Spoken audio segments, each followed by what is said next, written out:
Well, let's talk about some covert things that narcissists do that go unnoticed by others that haven't lived the experience or didn't grow up in the insane asylum,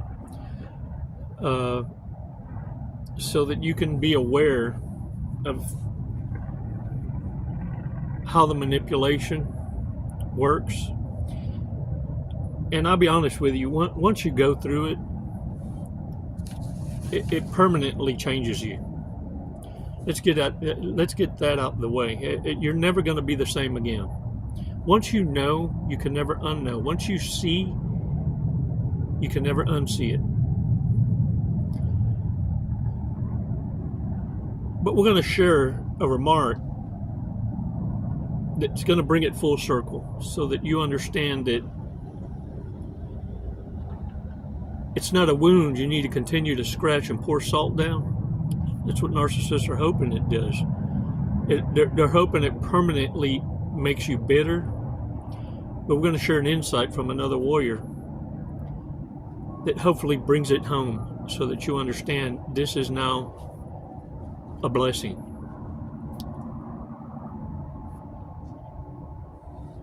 Some of the whack stuff that narcissists do that we're going to go over may trigger some, especially those of you still in Hell's Gate. The idea is to get you to understand you're not going crazy. You are seeing what you're seeing, and you are going through what you're going through. The problem is you're trying to voice your war cry to willing participants in the narcissist entanglement. And that's why it's controlled schizophrenia, if you will. It's part of the playbook, which is why it's important that you keep your mouth shut, strategize your exit. You don't need a splanacious to anyone. I dare say, for now, the only one you can trust is a person you see in the mirror. That's it. No siblings, not family. You have no idea who's involved. Those closest to you are usually the ones trying to destroy you. They've been extorted, they've been bribed. For whatever reason, they never really liked you anyway, so this was just a good opportunity to have some gain from it. What I want you to understand is this. What you're not changing, you're choosing. Listen to me. Stop what the fuck you're doing. Look at me. What you're not changing, you are choosing. Whether it be relationships, whether it be a job where you're dealing with narcissists, work associations, whether it be friendships, or even your faith. It's a choice. You can choose to stay in it, or you can choose to change it. So it can be said, what you're not changing, you're choosing. Each and every one of us is exactly where we need to be based on our choices. Let's take 5 seconds to do a breathing exercise. And before I do that, I want to give a shout out to Clary. Clary, thank you. I got them. Look. They're seeing eyeglasses. They're transitions, and you don't see that line in it where I can see it. It's like the lower part is reading glasses, but it transitions. Yeah. So I can look more intelligent for this. Thank you so much. I appreciate it for visiting my Amazon wish list. Y'all are so awesome. Your support is it keeps me going. And for now, let's do this. Let's do this breathing exercise. Because in order for you to live fully, we need to die a little. But for you, it's temporary. You see, in your silence, you grow stronger. In your silence, you learn. But narcissists, silence destroys them. It doesn't sit well with them. They can't handle having to deal with their own frail imperfections. Let's take 5 seconds. Come on.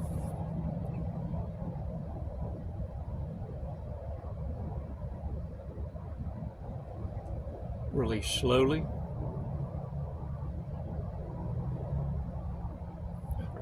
All right, shake it off, shake it off. Whenever you grace narcissists with your silence and absence, what mortification is, it's an identity crisis. You see, mortification equals to the narcissist's inability to borrow your identity. They plagiarize your words. They even plagiarize your life, your existence, your living resume becomes theirs. So when you go silent and absent, you're stripping them of their ability to cloak or doppelgang your personality. They have an identity crisis. What'll happen immediately thereafter is they got to find someone in the harem closet to adapt to, or they start to crumble. Shapeshifters cannot be left alone and bored, or their life immediately starts to crumble. Your presence kept the mask alive.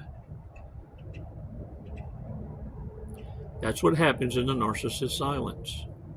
So when they feel abandoned, it's why they go into a rage. You were supposed to chase, and you didn't.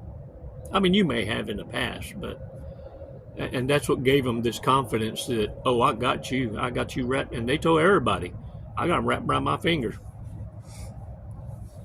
I can get them anytime. You heard them conversations? I can get them anytime I want. It's like a flex to the narcissist. But some of the stranger behaviors that I've noticed is they often tell stories, and they're exaggerated storylines, and they shift them.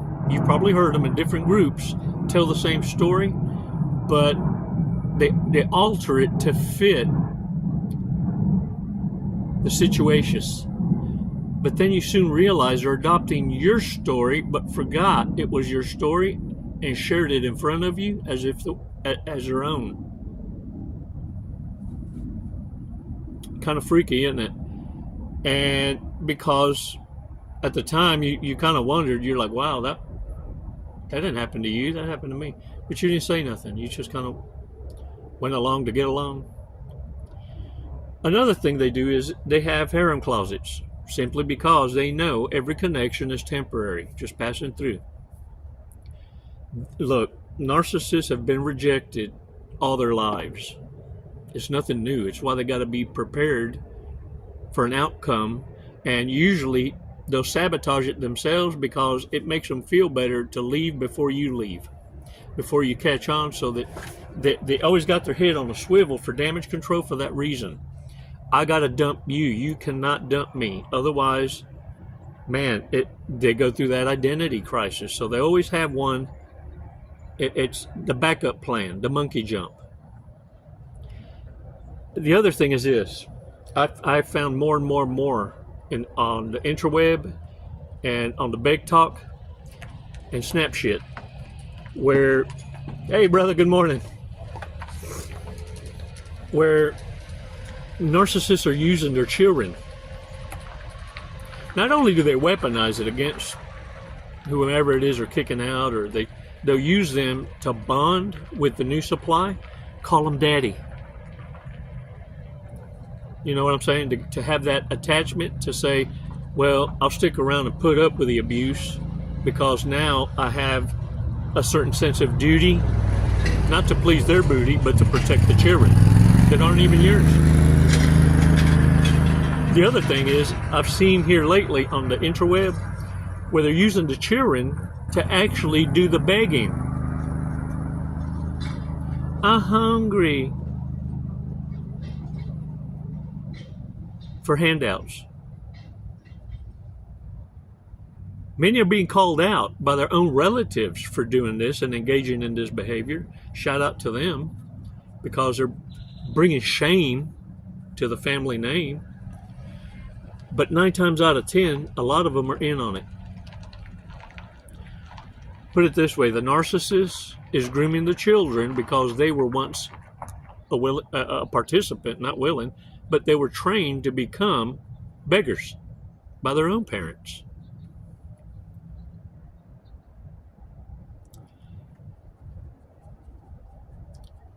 And another thing is this: all narcissists, sociopaths, and psychopaths do this. They're going to speak ill of everyone. But what they're doing is breadcrumbing. What they're trying to establish is, I got your back because I'm giving you secrets to the soap opera because I got your back. They're building false trust to gain your confidence and say, hey man, only someone that cares about me is going to give me the scoop, the tea. And it's all capped. It's all made up. They're infamous for being habitual liars. Every damn one of them. Guaranteed. Matter of fact, if you was going to make a bet, that's a guaranteed bet. They also think this, and I run into this kind quite a bit, where they act like they're the experts in every topic. They know it all. And if they don't, they've had pillow talk with someone who was an expert, and because they swapped love juices and tickled each other's fun buttons, that maybe some of that knowledge rubbed off on them, and that's what makes them the expert. And if you contest that, or if you challenge it, they're going to let you know, shut up, I'm the expert in that. You can't tell me nothing. I dated someone that was a doctor, or I dated a lawyer. Like I said, apparently knowledge is transferable. But let me tell you, if you hang around with narcissists long enough, I guarantee you this much: wisdom isn't transferable. But stupid is. Yeah, continue to dumb down long enough, you start acting like them. You ever heard them old sayings, the owners start looking like their dog? Yeah, that's why you can't be around them for too damn long. It dilutes your moral compass. It's why it says in the good book,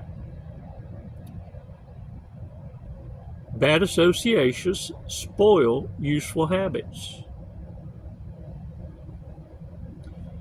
Another thing is this: while they may get away with being married for a long time,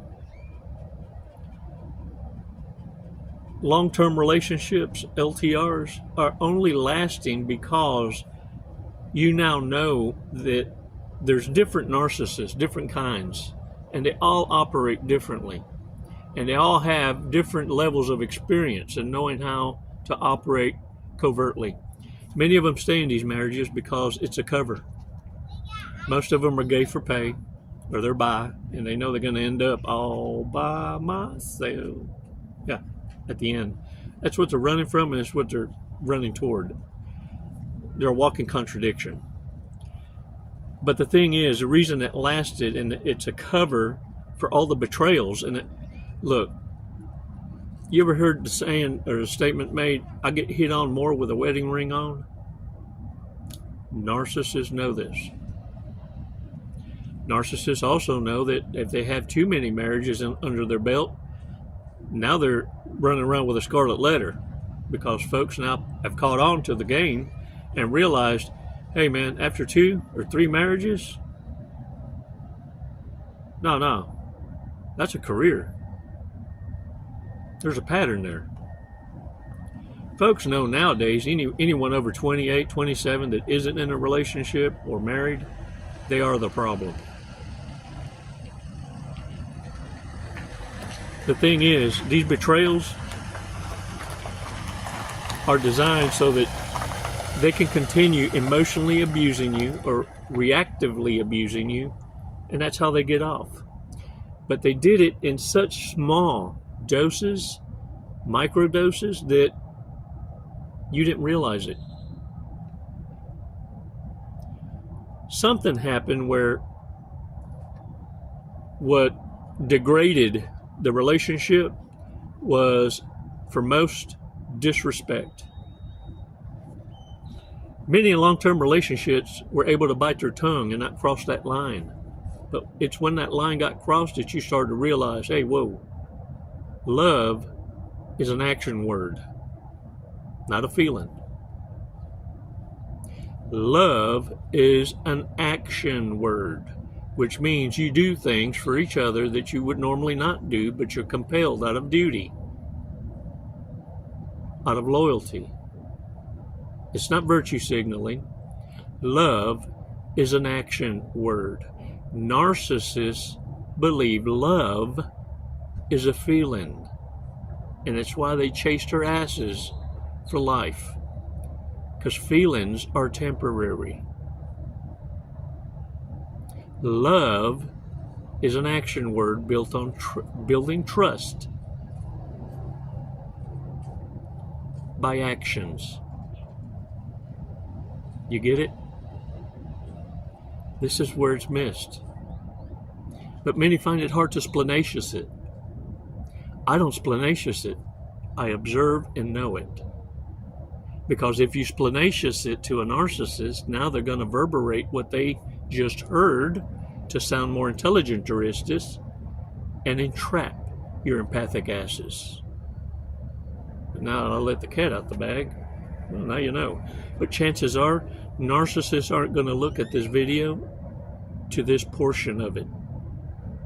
Yeah. Because listening to me speak is equal to somebody scratching their nails on a chalkboard, because I trigger their demons, all them personalities, and believe me, they sport in legions. It said so in the red words. Yeah. So remember something. What you're not changing, you're choosing. And now that you know, you can't ever unknow it. And now that I shared this with you, you understand, hey, I ain't going crazy. I am dealing with a full-blown narcissist, a mental disorder. You can't fix that. That's not your problem to fix, neither. Your problem was acting like you could find gold in a dumpster. Once a person paints a portrait of themselves, your job is to believe it the first time. Don't allow stupidity to come and show you that they can now color in the lines.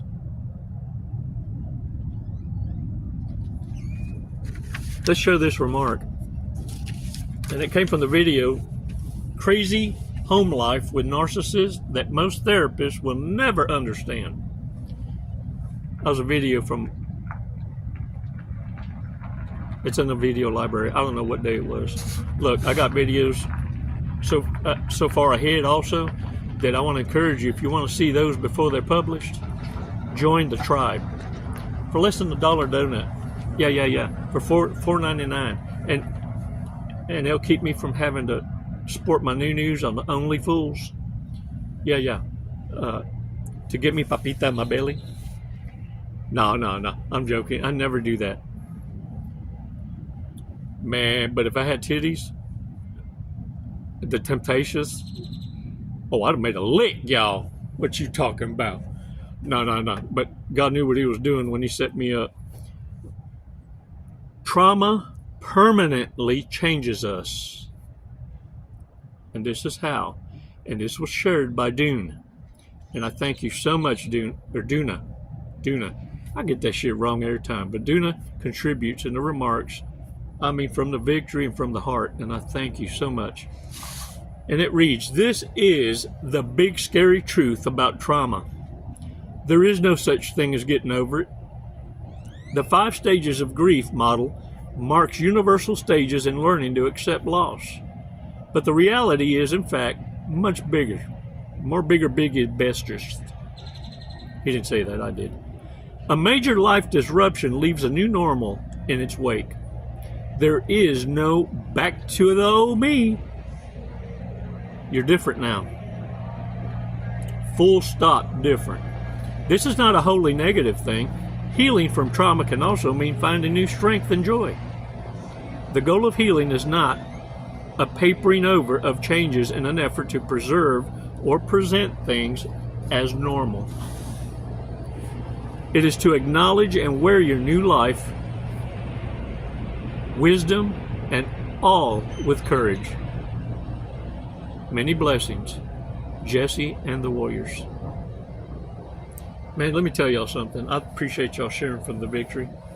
Y'all are badasses. You're learning. You've alchemized hurt and pain, and now you smile. Not because you went through it, but because you passed your tests. Because now you embrace the awareness and not be petrified, because it's crippling, man. It brings you to your knees. Now you survived it. And now in your silence, you gain strength.